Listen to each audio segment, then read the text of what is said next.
All right, on tonight's episode of Top 5, we got a good one. We're listing our top 5 favorite Saturday Night Live skits. Welcome to Top 5 with Joey Casada. Starring Joey Casada. Team Jesus, my friend. Am I walking around park? Co-starring Ernie Palooza.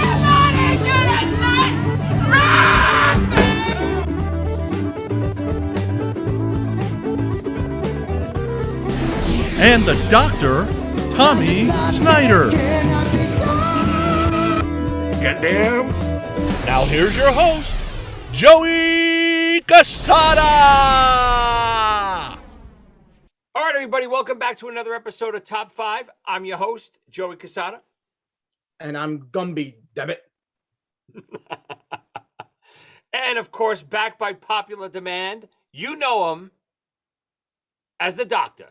Ernie calls him the Monster. He's back. No Coke, Pepsi. Oh boy. Yeah, Cheeseburger.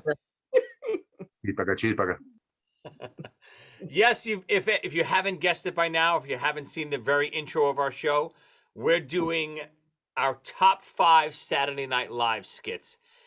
This was a fun one to kind of reminisce. There's a gazillion skits. I hope we don't have any repeats because there's so many that I don't remember that I know I love that I just couldn't think of when I was thinking about, doing this episode. What about you guys? I had trouble with this. This is not my wheelhouse, to be honest with you. Are you not a Saturday Night Live fan? I guess not. Yeah, I was never a religious watcher, but I mean, I've watched it over the years, of course, and even more so seen clips of these some of the amazing skits. What about you, Doc? I got away from it over the last because of the election bullshit. I'm a registered independent, just for the record, best man for the job. But yeah, when you watch comedy and comedy becomes politicized, it's like sports or entertainment. You watch things to get away from things. You don't want to be reminded of how fucked up things are, So on a daily basis, it's enough you force fed it every day. So I got away from it for the last 4 years, 5 years, and so forth. But yeah, I gotta be honest with you.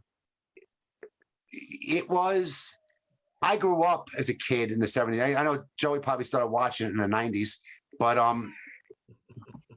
when I was a little kid, there's a lot of things I'd like to touch base real quick on that I had a hard time with this topic. They were so cool, the original cast. That was a culture-changing thing. I mean, yeah, it wasn't. None of the original stuff is on my top 5. It's just not. I never split a gut. Maybe one here and there of the original stuff, but they were a different entity. They were like Kiss when they first started off really cool and then just became lame. So sorry, Joe, with the Kiss reference. But I agree with you. I know what you're saying. It was so different at the time and culturally groundbreaking. But I don't know if some of the early stuff holds up. Of course, all the people on the early ones went on to incredible, incredible things. Belushi and Aykroyd and Bill Murray and Chevy Chase and all these people. But I do agree, looking back, I have one skit from the old ones, but yeah, again, it could just be time too that I forget about some of the stuff that I love. That's why I like doing this episode. I want to hear some of your thoughts and some of the stuff that I forgot. But yeah, over the years, I feel like some of definitely the newer stuff. And when I say newer, like you said, 90s-ish, that's the stuff I started gravitating towards. What about you, Aaron? Well, this was Saturday nights, 11:30 to 1 a.m. Do you really think Tommy was going to allow me to sit at home on Saturday night at 11:30? Look at him shaking his head. Look, right under the bus. The monster, the poor monster. You know what? Let him keep doing it because you're going to start getting the sympathy vote. I don't think so. I don't either. No sympathy for the devil. Perfectly said. But before we get into this great show, we got to play the infamous, the world-renowned Monster. What are you drinking tonight? I've been in work since yesterday morning at 3:30 in the morning. Went to my second job, worked midnight last night to 2 o'clock this morning. So that's why I want to hopefully make this happen earlier. But because of ice in my driveway when I pulled up, it didn't happen. But I went for my comfort zone. Once again, the Crown. Ooh, the apple again. Nice I got to sipper. try it. I haven't tried it yet. My softball team calls it apple juice when you add a little ginger ale to it. Splash.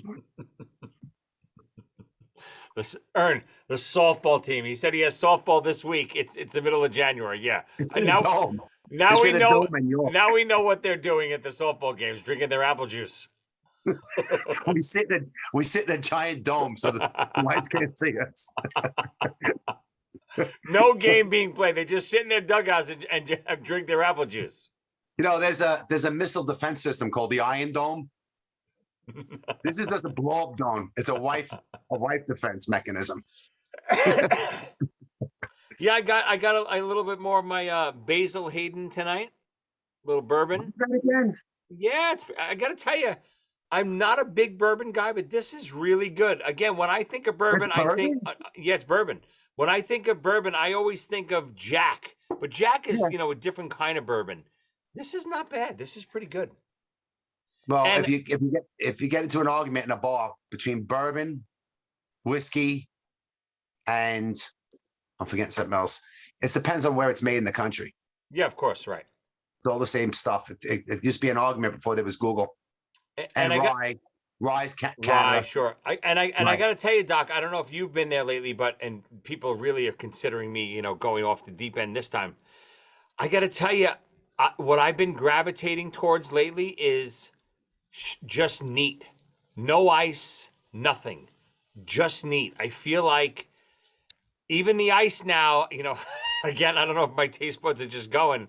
The ice even takes away from the flavor of the whiskey now. I want it warm and I want it neat. I got it. It's kind of funny because I start off with neat. No, I start off with ice and then I get sloppy as this whole thing goes on. But so you're still with the ice? Yeah, I don't know. Not always. I'll have ice every once in a while. But this is apple, not bourbon. My sister bought me those rocks. Oh yeah, yeah. I don't know if a freezer's cold enough, but it chills it a little bit. I get it. You don't want to water it down. I understand. I get it. But a lot of people, listen, I don't understand ordering whiskey with a splash of water. Makes no sense to me. Right. But agreed. Yeah. Anyway, Ernie, what are you drinking? We got Pepto-Bismol. What do we got? Last time I think we had the NyQuil. And Ernie, that's why we were off last week. Ernie was sleeping. He was like Rumpelstiltskin. He was sleeping. No, that's not Rumpelstiltskin. Who's the one that sleeps? Rip Van Winkle. Rip Van Winkle. Thank you. Joey.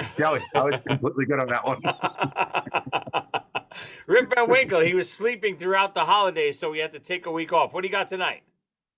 Well, this is a French vanilla tea, but because it's late, I'm decaffeinated.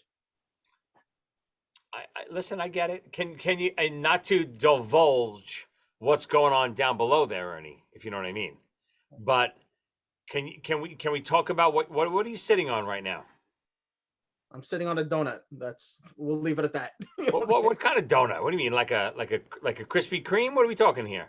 It's a type of pillow. Why would you be sitting on the type of pillow, Ernie? No comment. Naps. Oh, the doctor knows. The doctor's had the ass surgery. Been there. They removed my tonsils through my ass. I got asteroids. Got the asteroids. Ernie, I don't wish that shit on no one. The surgeon came in the room. My wife said I was wheeled out of the elevator. I was under the anesthesia, and it was Still had tears in my eyes, and my eyes were closed. Oh man. Writhing in pain. And then the surgeon walked in and goes, "Mr. Snyder, I'm really sorry." I just stared at him like, "Did you accidentally remove a lung, or you were We in had there?" to remove your whole anus. Oh my God. Forget it. Whew. All right. Good way to start the show. A little butt talk, always fun. So we're Talking tonight. shit. Talking shit tonight. Butt hurt. We're listing our favorite Saturday Night Live skits. I can't wait. I'm praying we don't have any doubles. I'm assuming we're going to have a couple, but let's start off, Well, Doctor. let's What do you go got? some Number classics. 5. Are we going? What? Did you say me? Yeah, of course. Okay, I'm sorry. All right. Stefan, Bill Hader. This upper lower side hotspot is the creation of Italian reggae singer Rasta Primavera. Opened in 2017 on the Upper East Side of a dumpster. Built on a dare by 90-year-old club promoter Fuji Hauser MD. I don't remember. Tell me the skit. He's a gothic club promoter, and he appears on the news station as a guest.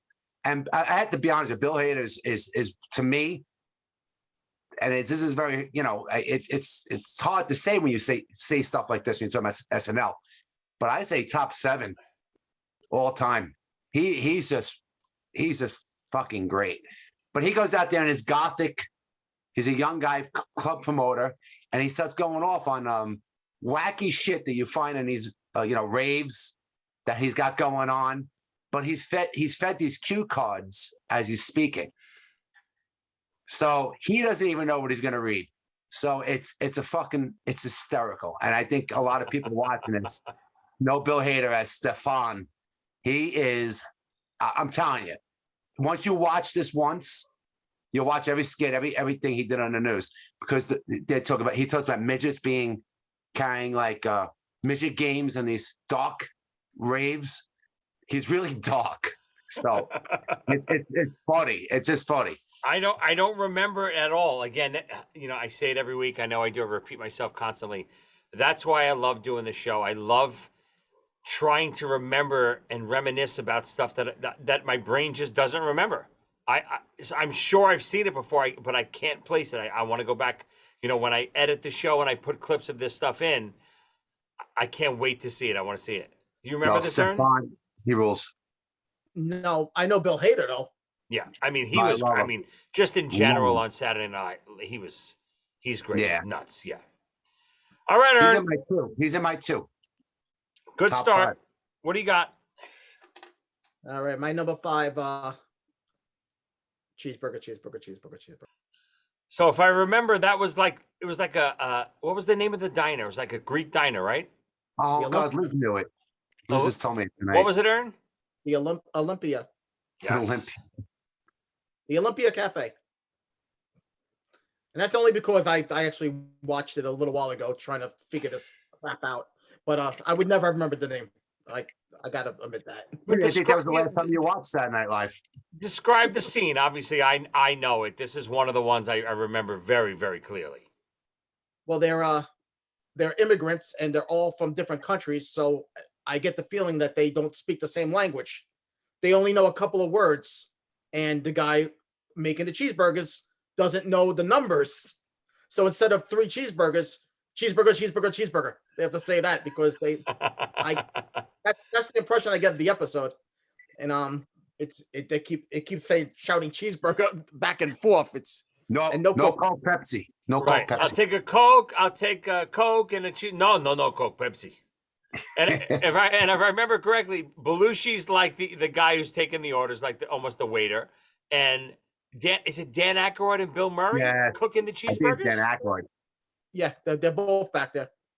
I mean, listen, you put those 3 guys on anything. How could it not be funny?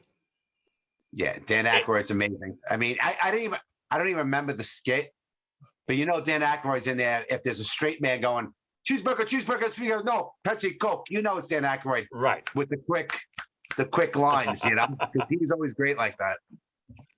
Oh, I mean, again, classic, obviously. Everyone knows that one. I think anyway. I remember it. As kids, this is late 70s. I think this was early on in Saturday Night Live.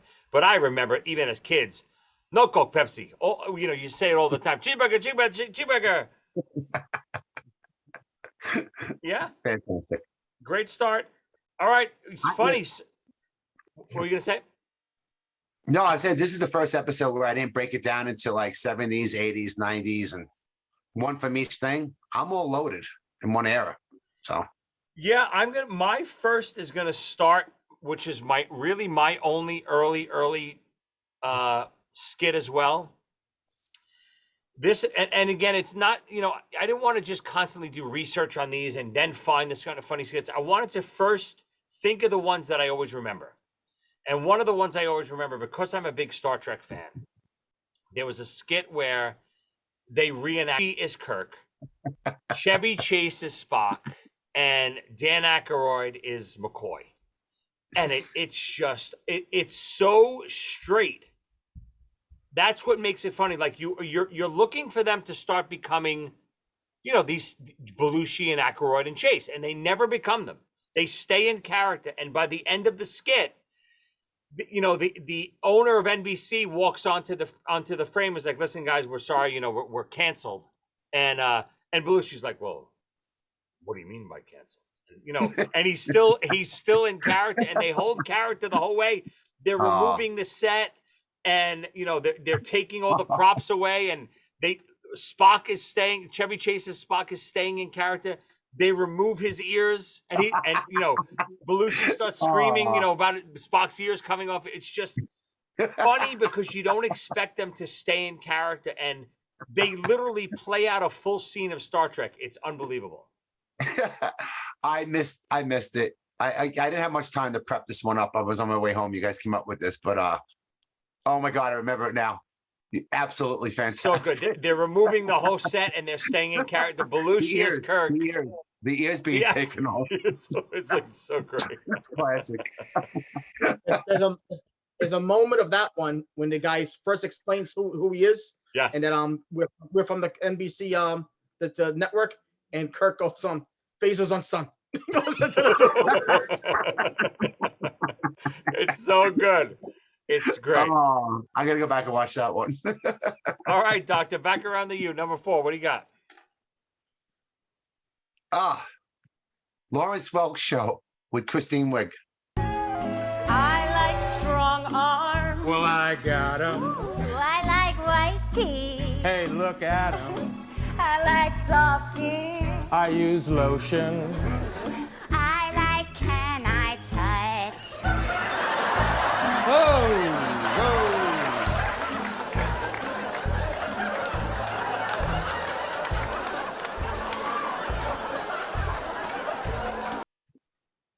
I mean, she's I don't know the skit, but she is incredible. Probably my favorite girl on Saturday Night Live. I think since Gilda Radner, yeah, she is the one. What's the skit again? Well, Lawrence Welk Show was a really dry entertainment show. I think it was in the 60s, and very dry.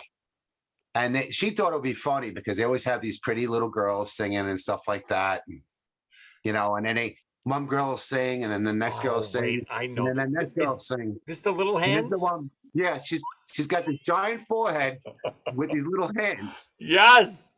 As she's trying to catch the bubbles, and when she sings, she's I can't say the word. She's mentally challenged. Let's just leave it at that. Yes. And Ernie's give me some. So you have no idea how much easier it makes the editing, Doctor. When you start saying the words we can't use. Believe it or not, it was funny because she's like, in the song. But the one with Will Ferrell, he's singing. He's singing to the girls, I like to dance. What dance? And she goes to the next girl, and then she'll like, I like to touch, and she puts the hands on him, and he goes, and he runs away from her.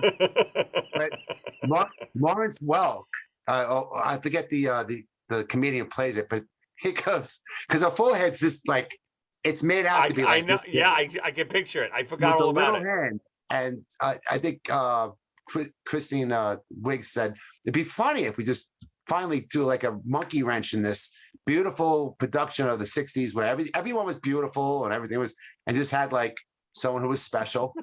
And but it's funny, at the end of the episode, Lawrence Welk goes, or the comedian playing him goes, "Oh my God, is a forehead of that a big, or was I looking through a bubble?"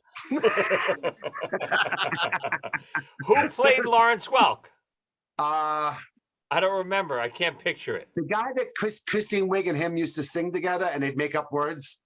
That wasn't Hader? No. He also was in the Californians. I didn't even remember that it was Lawrence Welk. I remember the little hands and the forehead and Kristen Wiig, but I didn't remember. It's a Lawrence Welk show, and they did it like numerous times.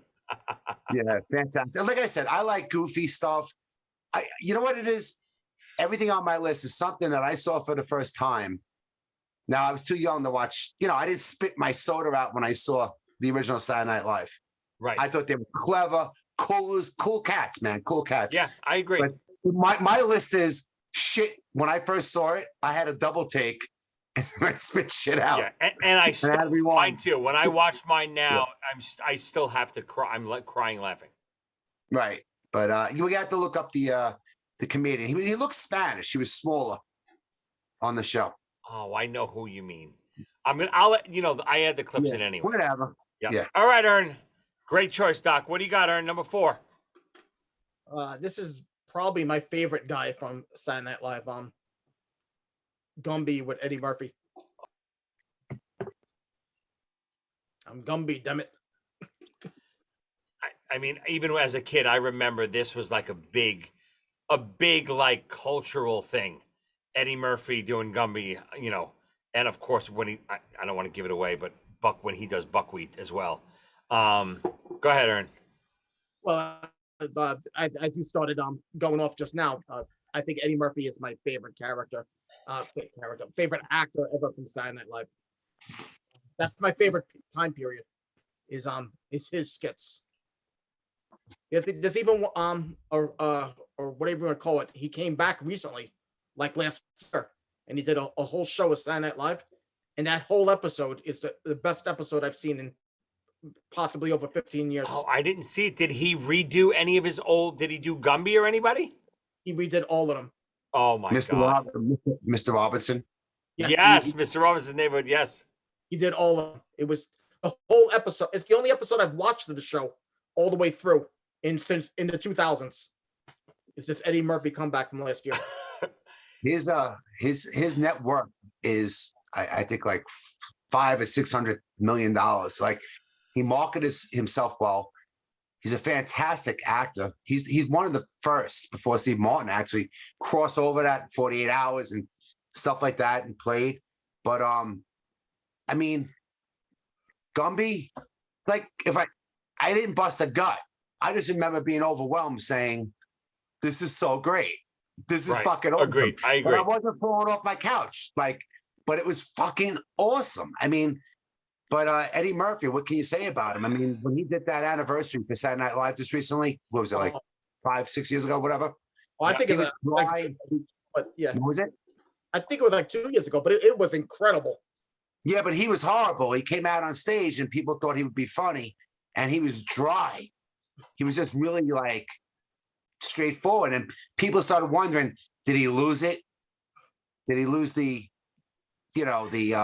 his? I don't know how you become unfunny, because when you're that funny, but people started questioning his ability to get back up to being the greatest in the world, because that's basically where he was at one point with his stand-up. I heard he was coming back with the stand-up coming out soon. He's coming back to America, Joe. Too. I didn't see that. Did anyone see Coming to America too? I didn't see that. I didn't see it. Not yet. Didn't see it. Yeah, I mean, great choice. Eddie Murphy, was he basically the second generation of SNL, or even one removed after that? We're talking the early 80s. Right. So, right after the big wigs, all the big ones left, right? Because he was never on with Belushi and Aykroyd and any of them, right? No, the everybody else in the show was terrible at that time. He carried the show for Joe Piscopo too at that time. I think Joe Piscopo was pretty good. I'll have to look it up. It's funny you brought that up because anyway, yes, Eddie Murphy rescued SNL single-handedly, rescued it. Not to knock anyone else down. It's just, he was just rescued it. But Ernie, do you remember you had a VCR tape with So Tired, Ozzy Osbourne on it, and you had to use it.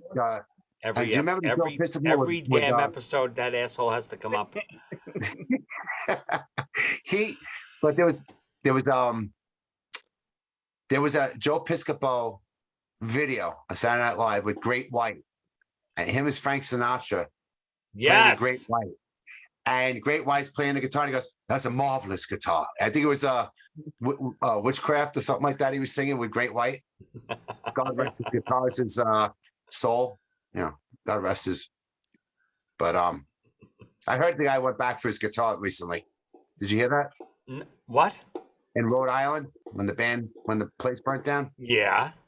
He went back to get his guitar. What the hell are you talking? How could he? What do you mean he's going back to his guitar? when the place was burning down. Yeah. He went back to get his guitar. And that's how he died? Yeah. Really?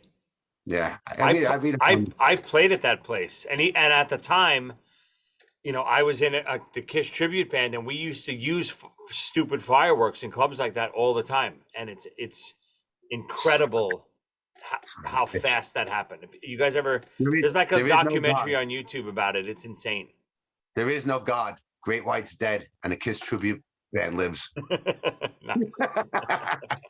All right, moving on. So my number 4, probably my favorite guy in SNL history, Chris Farley. Oh my God. Oh, sorry. You wouldn't have guessed him, I don't think. I would have said your age.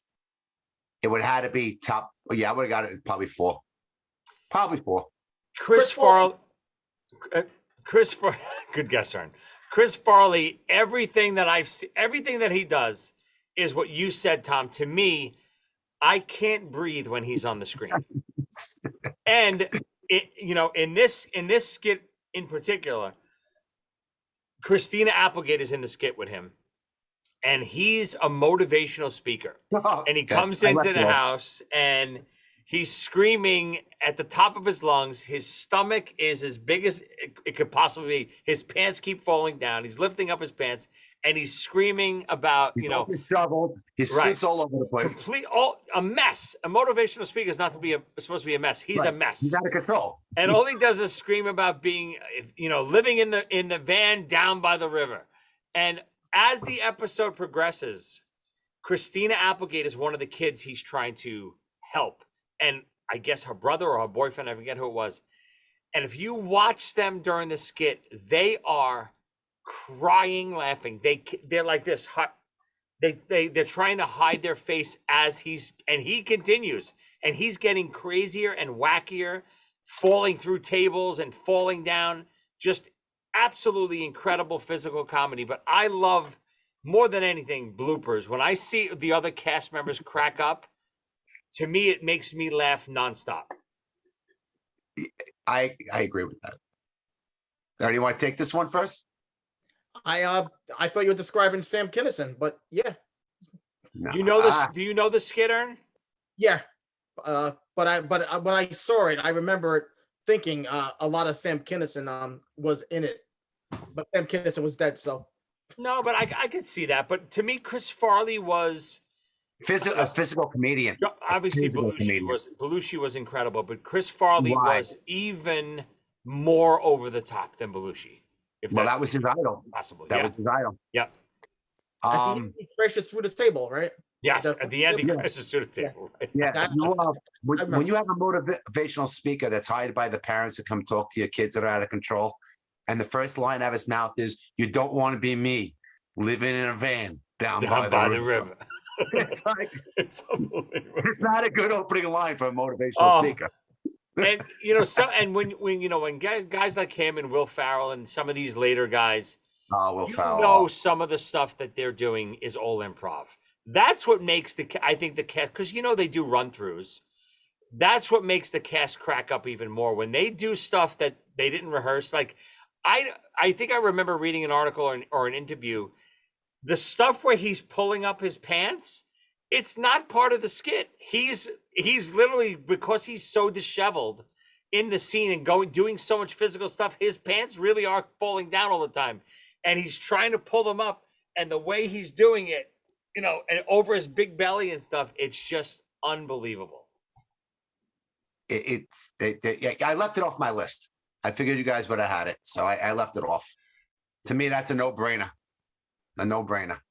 And of course, going out to my dad, Tommy Boy was one of his favorite movies. And for an 80-year-old man to like Tommy Boy at the time, a new comedian, you know, all the stuff Tommy he was Boy. in with, you know, it's a weird pairing, him and David Spade, but it works so well, like all the movies they did together.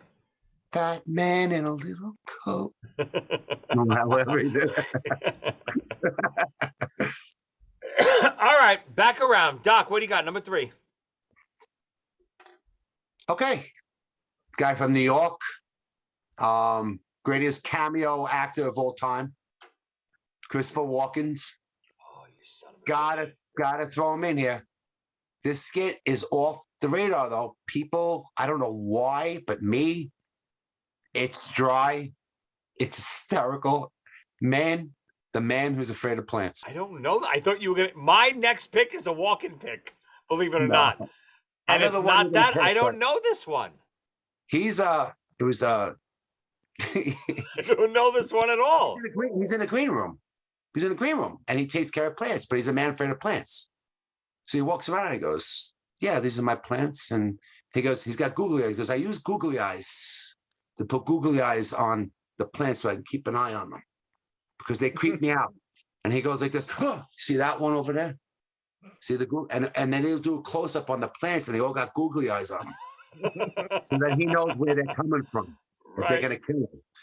And he says like stupid things like, you know, sometimes I have dreams.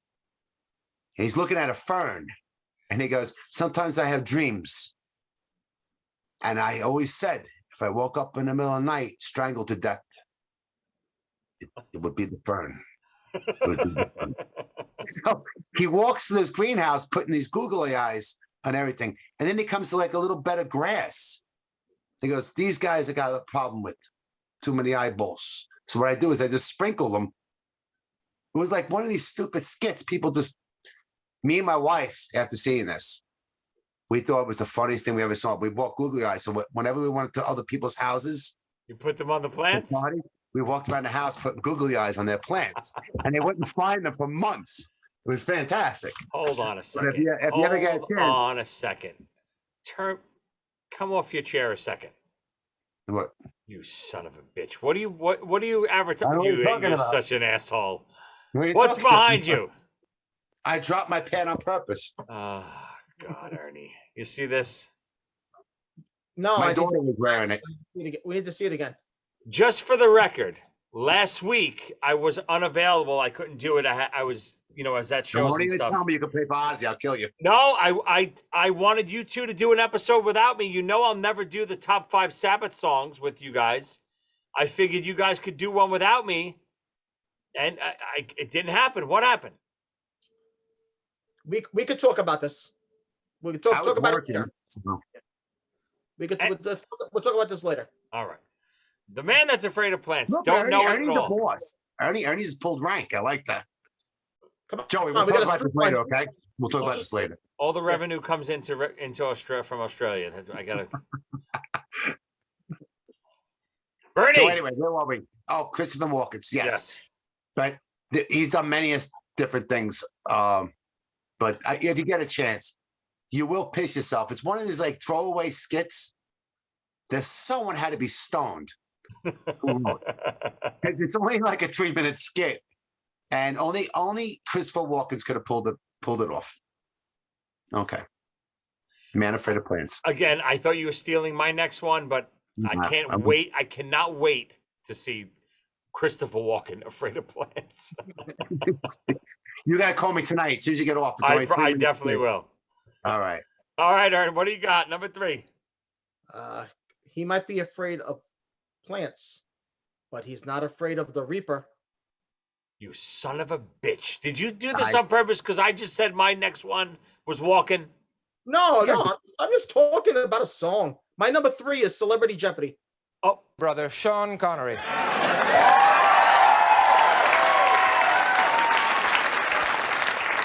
Negative $69. Okay, that wasn't your score. Well, 69 is how I scored with your mother last night. Ow! My mother is infirm. She uses a walker. She is a walker, a street walker.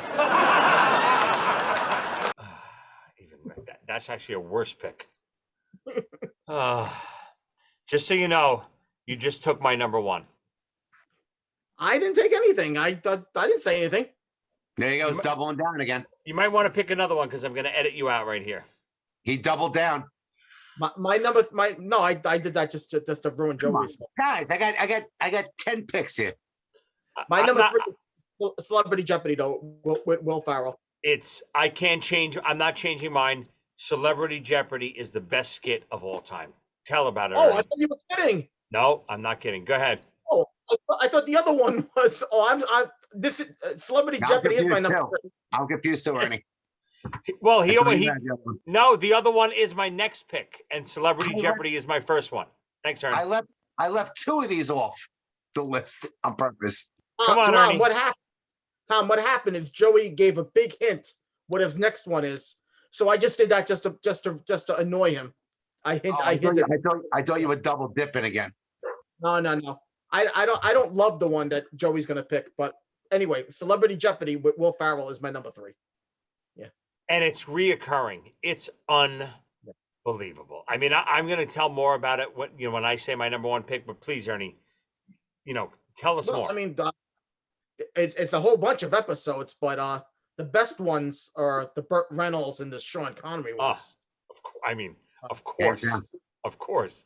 There's one with Tom Hanks that's great too. But Burt Reynolds, Norm Macdonald is Burt Reynolds, and who's the guy that plays Sean Connery? I wrote it down. I don't remember his name. I don't remember, but I think Norm Macdonald keeps writing a Turd Ferguson. Turd Ferguson, right? He calls himself, right? Daryl Hammond is Sean Connery. They asked Norm about that, and he said, Reynolds is 80 years old. And he goes, yeah? Well, I'm going to play a young Reynolds. Yeah, but it's not with the times. He's 80 years old. He goes, I don't care. It'd be funny. I go out there as the young Reynolds. That's who Norm was. He was out of his mind. And, Will Ferrell always plays the maniac, but he plays the straight guy. I was about to say, yeah. He does it so perfectly. He feeds off, Sean Connery's constantly, I'll read more about it when, he's constantly saying the wrong titles of. That's what your mother said last night, Trebek. Always. But, I purposely left this off the list because it was rated number 1 of all time. Oh, I didn't do any research. I'm going off the top of my brain.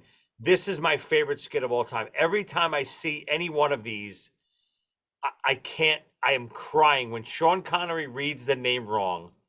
And for instance, one of the ones I wrote down, he wrote, Trebek, I'll take whore ads for 200. He goes, that's not whore ads. That's who reads, Sean Connery. Who reads? That's no. It says whore like your mother. It's like he's so good. It's incredible how they come up with some of the ones they come up with. He does another skit with Sean Connery with monkeys that throw poo at celebrities. Did you see that one? No. Sean Connery walks on the set and there's plastic on the chair. He goes, this wouldn't happen to be the show where monkeys throw poo at celebrities. He goes, no, not at all. Sit down. And he starts talking and there's a monkey up there. And he goes, but there's a monkey up there. Don't worry about it. It has nothing to do with it. He goes, okay. So he starts talking. Finally, the monkey just throws shit at him. And he goes, oh, I knew it. It's one of those stupid stuff. But anyway. The same guy that played Sean Connery on Jeopardy? Yeah. Oh, same guy. He's perfect. He turned Sean Connery into an angry really angry person. It's great. Yeah, Ernie, I detest that you took it from me, but it's so incredible. I love it. Had to be mentioned. Had to be mentioned. I feel bad that I did, Joe. Well, you really stole both of mine. You gave my next one away too. So my number 3, he said, "Who fears the Reaper?" And Snyder brought up Christopher Walken. It's 2 words, more cowbell. I got a fever, and the only prescription is more cowbell.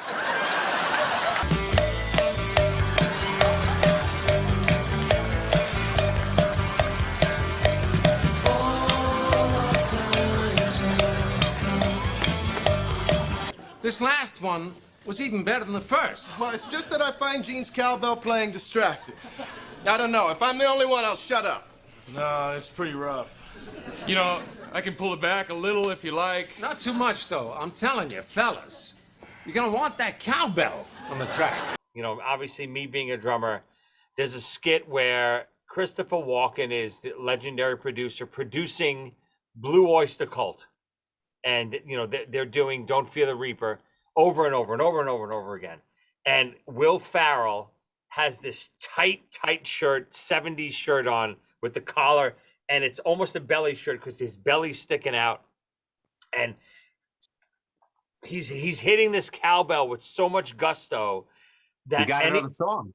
You know the song, of course, Don't Fear the Reaper, I'll play it, has all the cowbell in it. Christopher Walken keeps coming out. And he's playing himself. Christopher Walken can only play himself.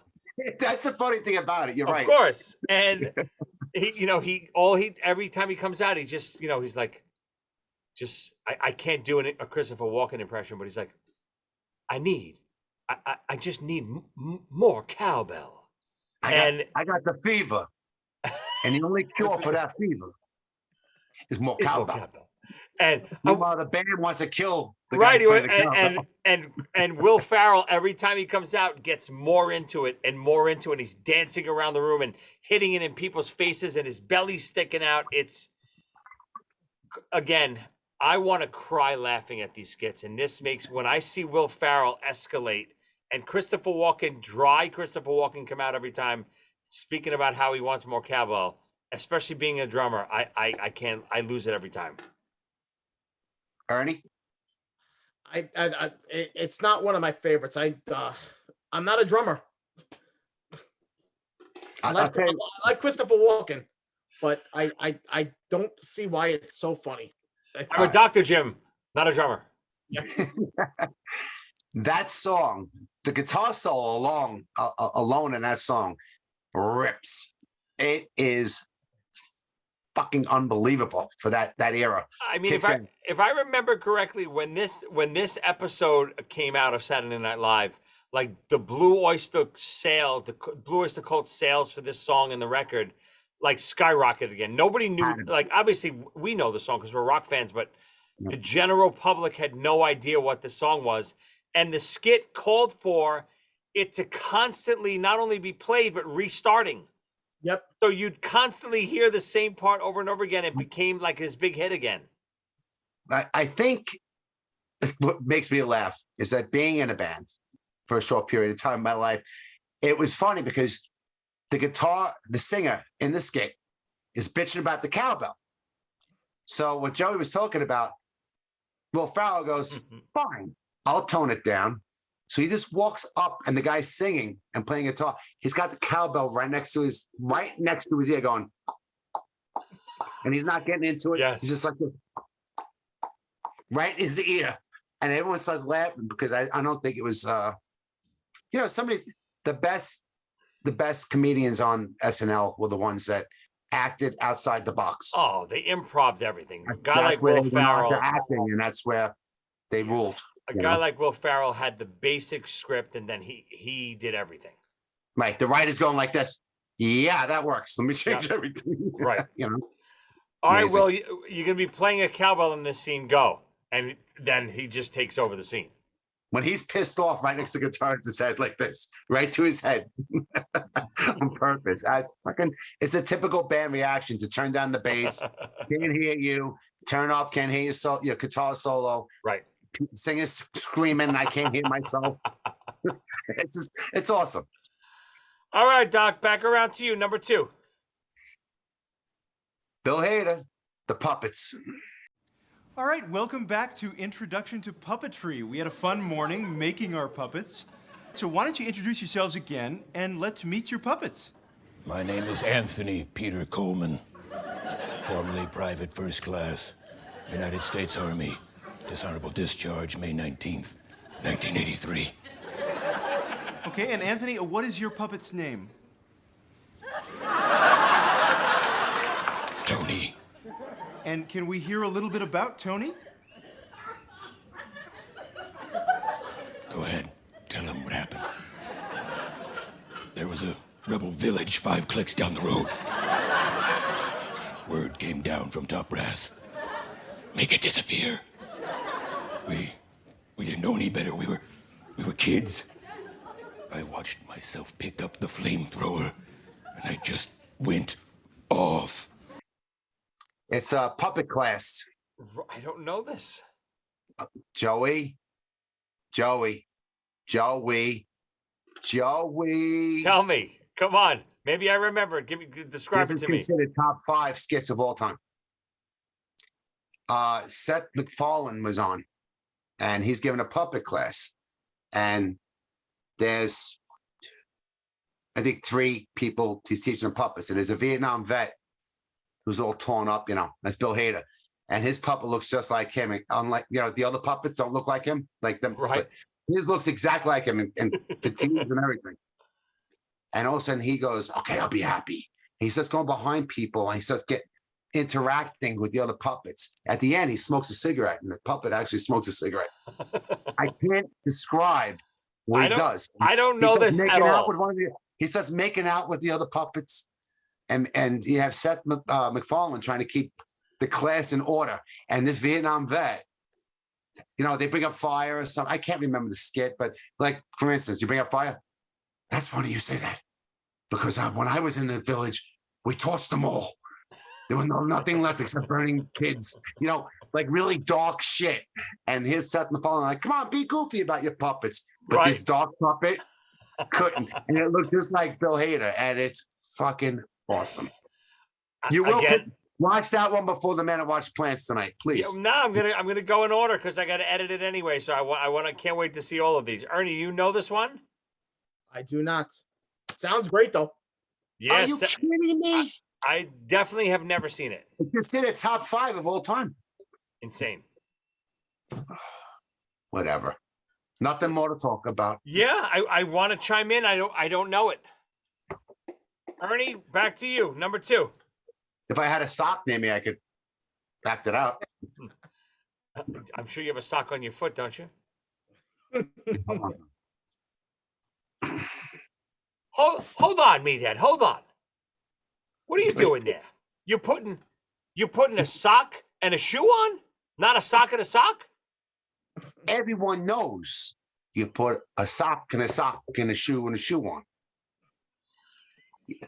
So who cares? Yeah, but you don't understand. There's a fire, and I run out of the house. I'm outside. I got a sock and a sock on. You're standing there with a sock and a shoe, and everyone's looking at you.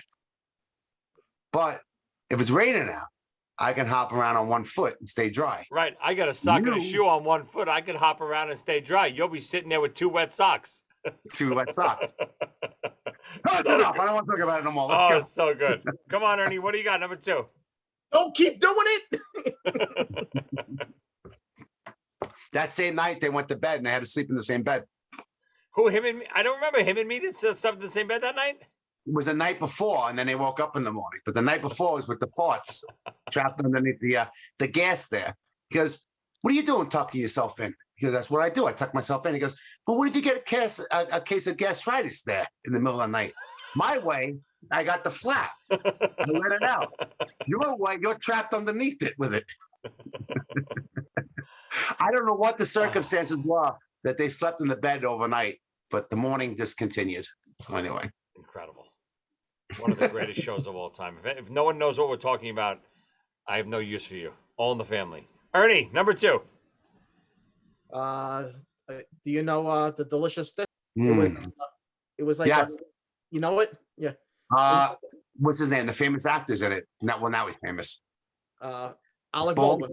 Well, Alec Baldwin. Balls. Salty balls. Yeah. Pete Schweddy is the character. Oh, I know this. Yes. It's done greatly. It's amazing. They have a NPR show. They have a show like on independent radio or something. So they talk so low, like now we're going to, like very low and deadpan, and they're saying the funniest things, but they're whispering, like, no laughter or nothing. So deadpan. Very proper. Who else is on that skit? Who else? I think her name's Molly Shannon is on it. I think. I remember it vaguely, like I can picture it, but I don't know all the jokes in it. I don't remember it being that funny. I got to go back. When the woman's going, oh, I can't wait to get one of those balls in my mouth. Things like, but they're whispering it. No, right. Your balls in my mouth. They're like, oh, your balls love in my about mouth. it. Yeah. And they go like this. So good, so good, so good. It's like a church channel. It's so good, so good. Your balls so salty, so salty. It's great. It's almost Monty Python-ish in a it's. Do they? So they don't ever get goofy and they never break. They're always these serious. Oh yeah. Okay. They never talk louder than a whisper. Nice. It's like I said. It's like picture like a radio station out in Nebraska. On Sunday morning, like we got someone on right now, and we're gonna, and he's got a great. He's bringing his balls with him, and the other person goes, "Yes, he's bringing his balls with him. They're so good." And all of a sudden he goes, "Yes, my balls. I like you to taste my balls." And they go, "Oh, it's so salty." And they start all just talking like this, and so for the proper, it's fantastic. It's great. He goes, "It is my pleasure. My balls." Good call, Ernie. Good one, Ernie. All right, my number 2, I can't believe nobody picked yet. I got to assume it's one of your number ones, but maybe not. It's another one with Chris Farley. I left it off. And it's Chris Farley and Paul McCartney. You remember when you were with the Beatles? Sure. That was awesome. That was, yeah. Okay.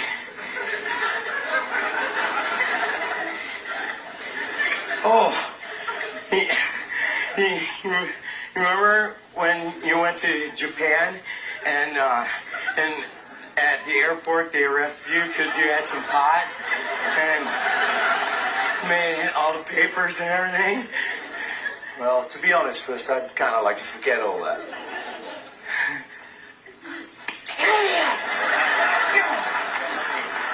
So stupid. What a dumb question. You know this, Doc?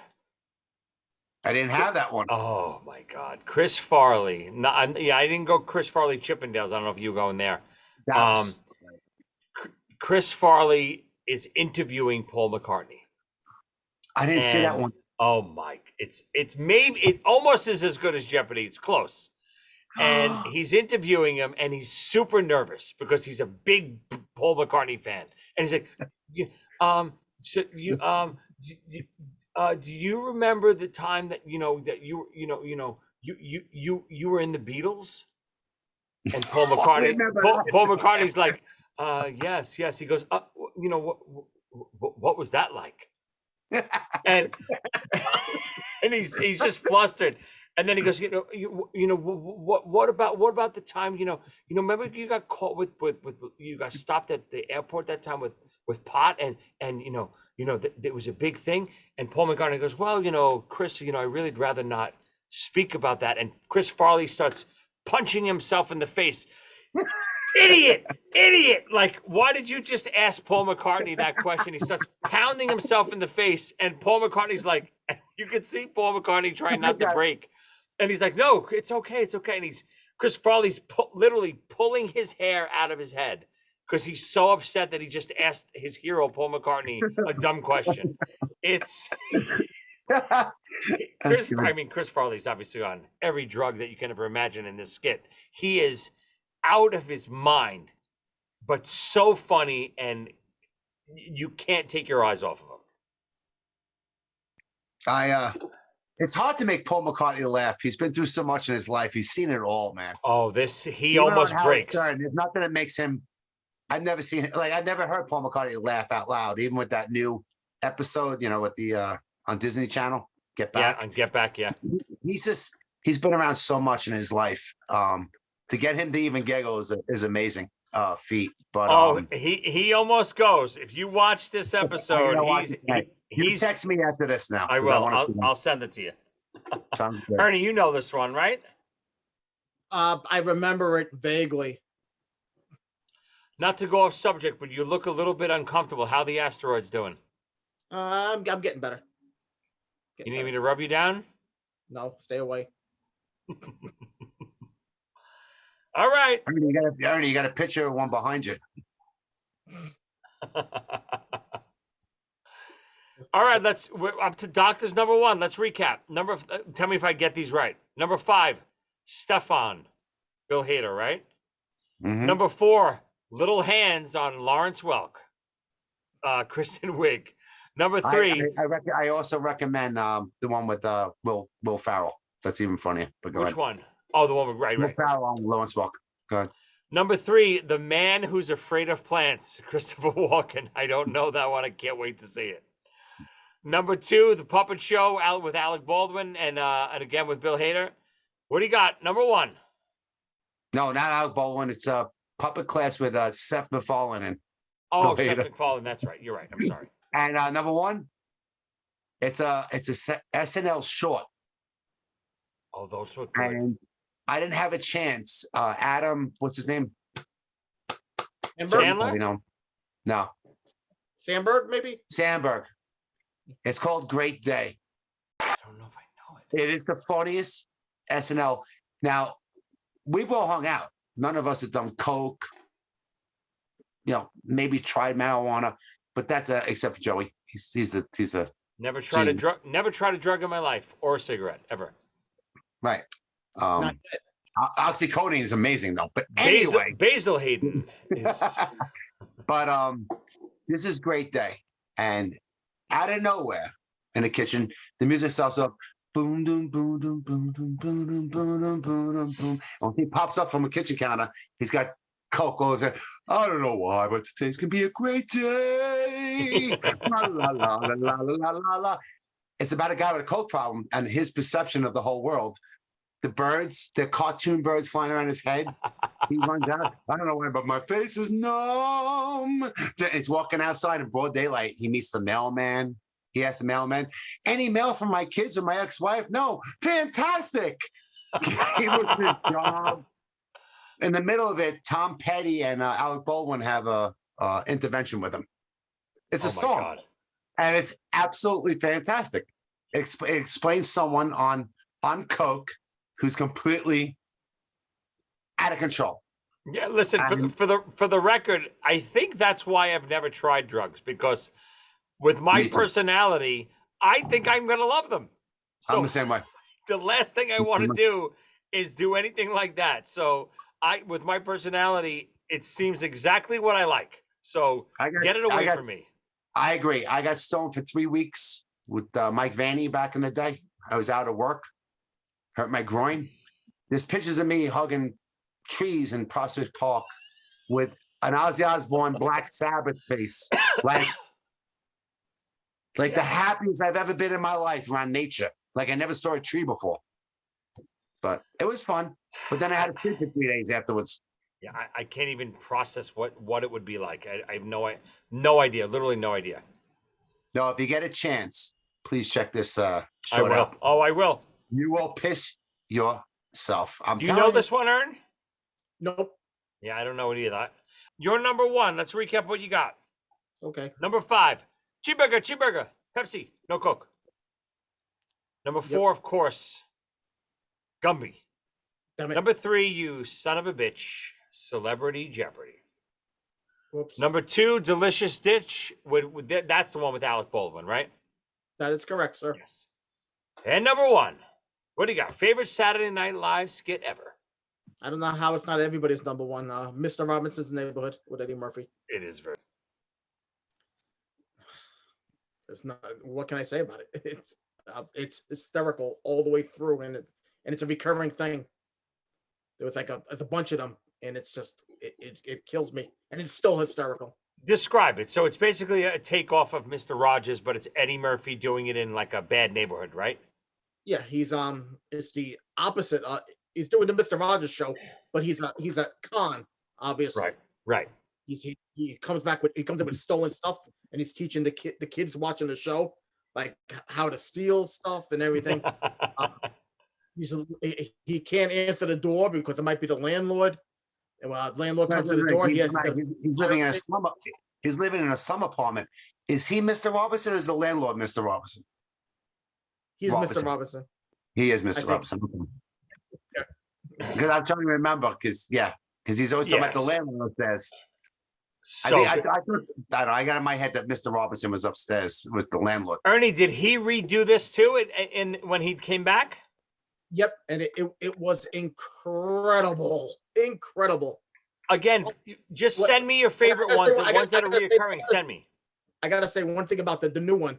When a knock on the door, and it's a couple, asking if they would deliver a big screen TV, and did you happen to notice it?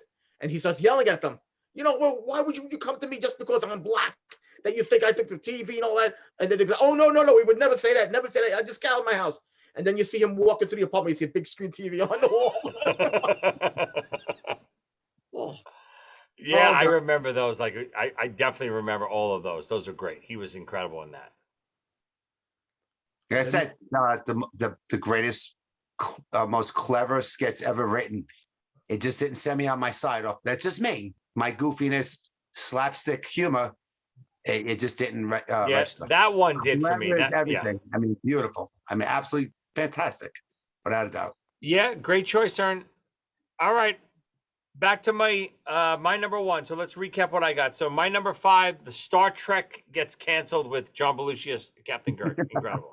Maybe check that one out. Number 4, Chris Farley is the motivational speaker, living in the van down by the river. Number 4, Will Ferrell and Christopher Walken, more cowbell. Number 2, Number 2, Chris Farley interviewing Paul McCartney. Unbelievable.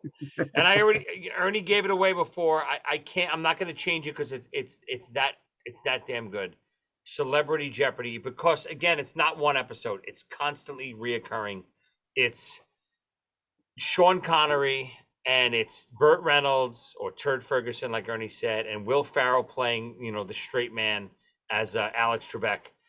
It's Sean Connery constantly reading, the wrong. He goes, Alex, I'll take catch the semen for 500. He goes, catch this. No, that's catch these men. These men, Sean Connery. Catch these men. No, it's catch the semen like your mother did last night. It's just every time it's the same joke every time, and it works every time. And there's one that I had seen the other day that I had never seen. Everything out of his mouth is bad mouthing Will Ferrell as Alex Trebek. And finally, and everyone, obviously, the funny part of the show is every answer is wrong. Everyone gets answers wrong. Nobody can ever get an answer right. Not even close. Nothing's even close. And finally, the final Jeopardy question is, I think it's just write a gibberish word. Any word. Your name, wasn't it? Your name? No, it's any word. This is the one I'm talking about. Is any word that's gibberish. Meaning, just write any letters. Doesn't matter in any order. If it's letters that don't mean anything, you win. So Sean Connery finally writes. Madison High School. He writes these letters that are gibberish, and Trebek is like, I can't believe it. You're right. This is gibberish. I just can't believe it. And Sean Connery, all of a sudden in his nights, he goes, well, Alex, I think, after all this time, you needed a break. So I finally decided to be serious. And, they're so happy. Trebek is so thrilled that he finally got a right answer out of someone. and Sean Connery's being nice to him. And then he goes, Sean, what did you wager? So it shows what Sean Connery's wager is, and it shows a continuation of the letters, and it's a drawing of Sean Connery pooping on Alex Trebek's grave. And you see Sean Connery start hysterical laughing. Send that one to me, Joe. Send that one to me too. Trebek is completely defeated. He's like, "Is that you? Is that you shitting on my grave?" He goes, "That's right, Trebek. You got it. That's what you get, Trebek. That's what you get, Trebek." And then, of course, I think he said something about his mother. So it's nonstop laughs. Again, I didn't even go into all the. No wonder you laughed at the joke earlier. Which one? They said, when you said, I'm trying. And I wrote back on the text. Oh, yeah, listen, those jokes are always funny.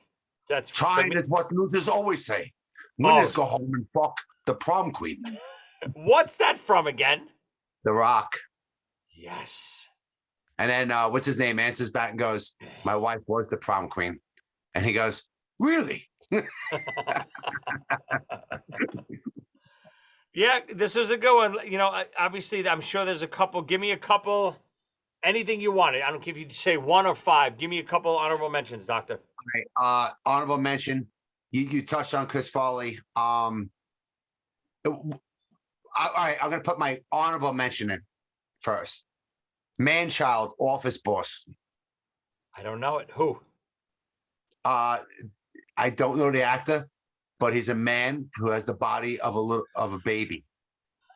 Okay. And he's a genius mentally. And he's in an office, but his body he plays with his toes as the actors are talking to him. It's called Baby Boss. Office Boss, Child Office Boss, something like that. You will piss yourself because you can barely keep a straight face. He comes down the stairs in a dinner party on his stomach, and he's a brilliant man. But he sits there and like shiny things at the table as someone's talking to him. He starts like acting like a 3-year-old. No, excuse me, like a 1-year-old. It's hysterical. If you want to see something that's good, once again, you guys haven't seen it. Office Boss. Debbie Downer, one of my favorites too. I saw an episode with Lindsay Lohan, Disney World. I know that one. And she just turns around and goes, she says one thing like, well, how hot do you think they are in those outfits? Won't. Then out of nowhere, they're feeding her cue cards still. That's the funny thing about the skit. She doesn't know what she's going to see next. She goes, by the way, my doctor called me, I can't have children anymore. And they all start laughing at the table. It's like, it's a Disney. It's just like funny. So that's it for me. I mean, 1,000 more, but. Of course. What do you got, Ern? I can't find this on the internet anywhere. But I never forgot this one. It's from the 80s. And it's Gorbachev being interviewed. And remember, if Gorbachev, he always had that thing right here, like this mark. Gun. Naked gun. Wait, did it keep getting bigger? Yeah. Naked gun. Was that what it was? Because if you keep watching, every time he's saying how Russia is no longer the type of country. But every time you show, there's more countries of Europe. Every time they go on his head. Ernie, it's Naked Gun. That's not Saturday Night Live? No, Naked Gun. Well, that explains why I can't find it. That's why you can't find it. That answers that question. It's one of the greatest. It's one of the greatest scenes ever. No, Russia will never take over another country. And every time he says it, that country appears on his head. Gorbachev had it looked like a continent on his head, but every time the country would appear on his head, every time he lied. More and more sure. Naked Gun. All right, I guess I better go to another one. Okay. How about Ernie? Yeah. I recommend Royal Apple Crown. Wait, why is it called Royal Apple Crown? Is it really?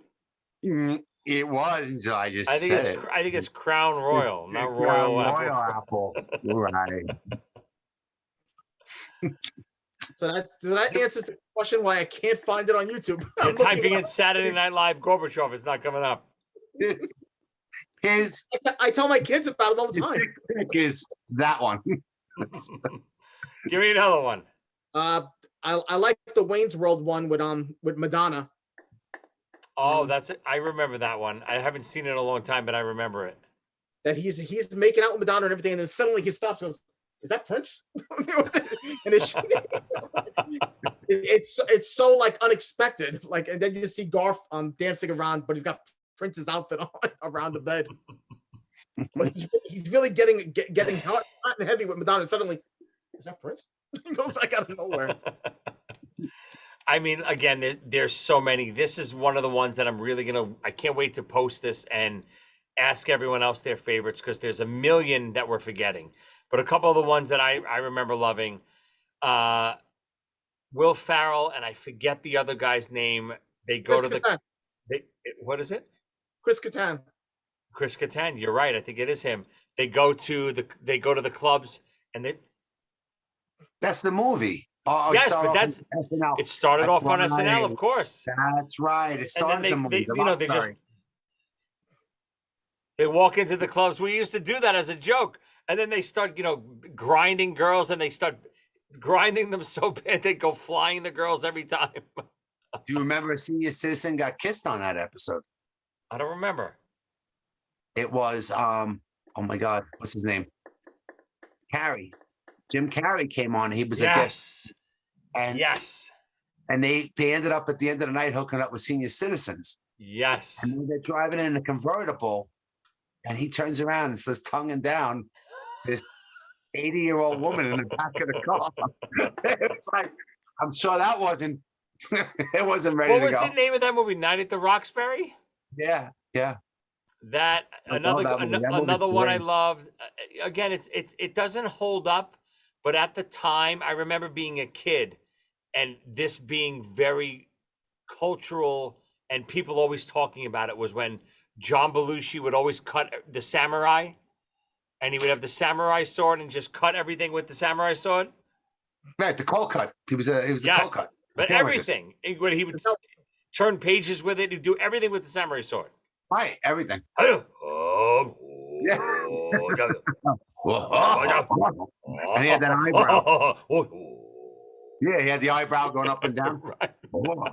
And the guy was like, there was a dry actor. I forgot his name. He was wearing glasses. It's like, exactly. Yeah, that's how and then all of a sudden he cuts everything, chops everything, and then he just puts mayo with his sword. Right, with the sword. I remember there being one, and again, I'll have to research it, but I remember there was one time Richard Pryor was on, and he was in even crazier samurai than Belushi. And Belushi finally breaks character, and he's like, okay, I know where you're coming from. That? And and Belushi like leaves, and he's like, okay, never mind. Is that an outtake? I don't think so. I remember seeing it. Seen that. Yeah, I remember seeing it. It was I guess Richard Pryor was one of the guests or something. Oh, cool. All right, this was a good one, boys. I mean, Saturday Night Live is epic. This is going to be fun again to see what other people's takes are on their favorites, especially after they hear ours. I want to hear other stuff that I'm going to definitely forget about. Last episode, we also held a contest about designing some T-shirts. So we got some submissions. Loved a couple, didn't love a couple. The Ernie shirt is available right now on Amazon.com. I'm going to put the link up right now, but I don't have it in my hand yet. They're on order, but the Ernie T-shirt is available now on Amazon. If you go on Amazon and type in Ernie Top 5, or even just type in Joey Casada, all my merch will come up. It'll eventually pop up on there. It's Ernie's beautiful mug on a T-shirt. Please, anyone who buys an Ernie T-shirt, send us a picture of you wearing the Ernie T-shirt, and I promise you, not only will I air it, but I'll get you on as a guest appearance on one of the episodes. Send us your pictures of you wearing the Ernie shirts. The Doctor/Monster shirts are still in the works. We designed a couple, me and you, Doc. Joe, Yes. I'd like to change that design. Uh-oh.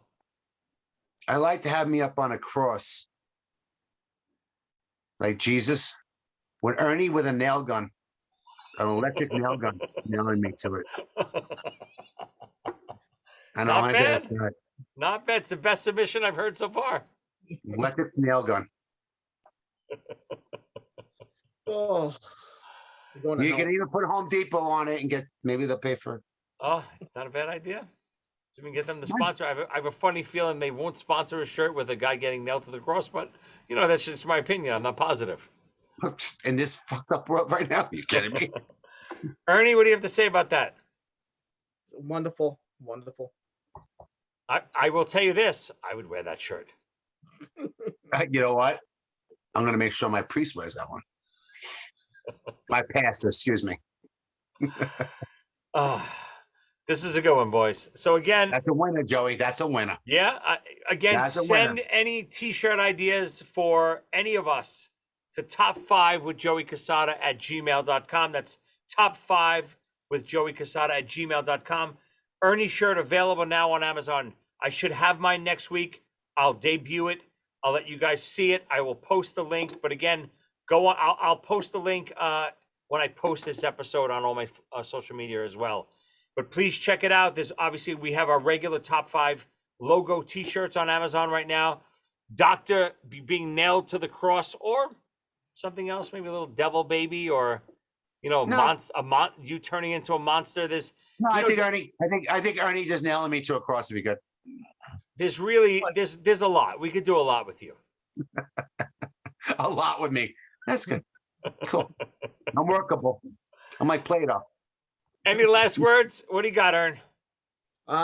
Even better with a shirt would be you have to be holding a shirt and wearing it as well. So you got to buy 2 shirts. Not a bad idea. Anyone who's holding an Ernie shirt while wearing an Ernie shirt definitely gets an appearance on one of our episodes. I want Ernie nailing me into a cross with an electric nail gun, stomping the butter. I think of butter. You're gonna be busy, Joe. On his way to Nevada with a ticket on his back pocket, with a suitcase to Nevada.